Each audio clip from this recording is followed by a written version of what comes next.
ગુજરાતમાં લાંબા સમયથી જે ભૌગોલિક રીતે મોટા જિલ્લાઓ છે, ખાસ કરીને બનાસકાંઠા, કચ્છ, સુરેન્દ્રનગર, અમદાવાદ, એમાં વિભાજનની માગણીને રજૂઆતો લાંબા સમયથી પેન્ડિંગ હતી. સરકારે નિર્ણય લીધો અને બનાસકાંઠાનું વિભાજન કરવામાં આવ્યું. વાવ થરાદ જિલ્લો બનાવવામાં આવ્યો.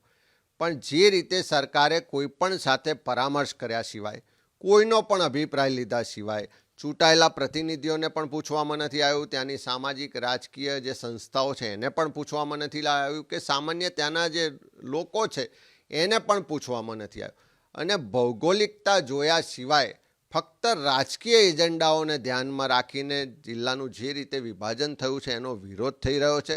ત્યાં કાંકરેજમાં અમારા ધારાસભ્ય અમરતજી ઠાકોરને બધા જ પક્ષના લોકો આજે રસ્તા પર ઉતરીને વિરોધ કરી રહ્યા. થરા બંધનું એલાન આપવામાં આવે છે. આજે દિયોદરમાં પણ વિરોધ થઈ રહ્યો છે. એનો સ્પષ્ટ મતલબ છે કે સરકારે કોઈ પહેલાં એક્સરસાઇઝ નથી કરી, પરામર્શ નથી કર્યો અને પોતાના રાજકીય એજન્ડા મુજબ જે વિભાજન કર્યું છે એનો વિરોધ થઈ રહ્યો છે. ત્યારે સરકારે પુનઃવિચાર કરવો જોઈએ. બધા જ લોકોને બોલાવી અને ચર્ચા કરવી જોઈએ. બધાના અભિપ્રાયો અને પરામર્શ પછી જિલ્લાના વિભાજનની દરખાસ્તને આખરી ઓપ આપવો જોઈએ. કોંગ્રેસનું સ્ટેન્ડ આમાં શું રહેશે? સરકારે જાહેરાત કરી દીધી, નોટિફિકેશન પર બહાર પડી ગયું અને હવે વિરોધ થઈ રહ્યો છે. જો કે એમાં માત્ર કોંગ્રેસ નહીં, ભારતીય જનતા પાર્ટીના કેટલાક નેતાઓ પણ વિરોધ કરી રહ્યા છે. સરકારે જો પહેલાં રાજકીય પક્ષો સાથે, સામાજિક સંસ્થાઓ સાથે, ત્યાંના લોકોની સાથે પરામર્શ કર્યો હોત, અભિપ્રાય લીધો હોત, તો હું માનું છું કે જાહેરાત પહેલાં આનું સમાધાન થઈ શક્યું હોત.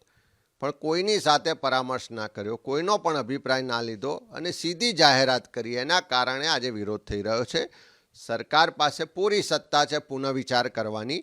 એણે લોકોનું હિત જોવું જોઈએ, લોકોની સગવડ જોવી જોઈએ.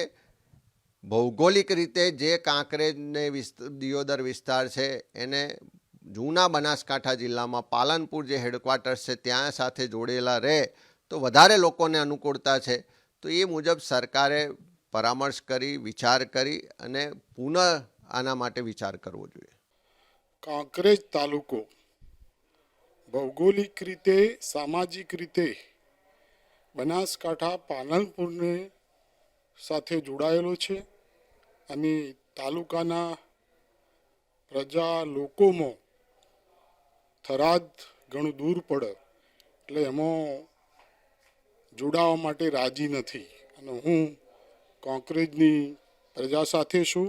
સાથે સાથે જિલ્લાનું વિભાજન કરીશું, ખૂબ સારી વાત છે. કાંકરેજને બનાસકાંઠામાં રાખવાની મારી માગણી છે. અને જે સહકારી સંસ્થાઓ છે, દૂધસાગર ડેરી, બનાસ બેંક, જિલ્લા સહકારી ખરીદ વેચાણ સંઘ, એ સંસ્થાઓનું પણ જોડે ન જોડે વિભાજન કરવામાં આવે.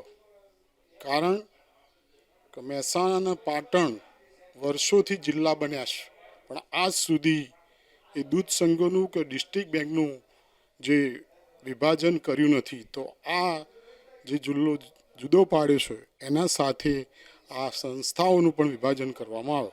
કાંકરેજને ભૌગોલિક રીતે અને સામાજિક રીતે પાલનપુર જોડે જોડાયેલ છે.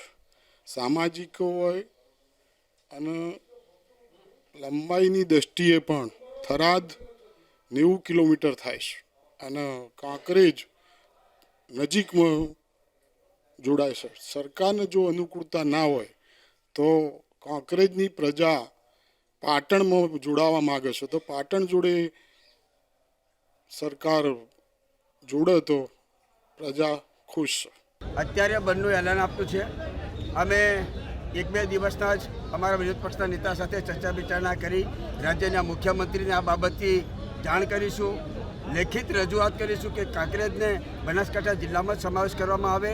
એ અમારી જે તાલુકાની જનતાની વિવિધ જે માગણીઓ છે, માગણીઓનો ઉલ્લેખ કરી અને અમે માનનીય મુખ્યમંત્રી સાથે આ બાબતે ચર્ચા વિચારણા કરી અને રજૂઆત કરવાના છે.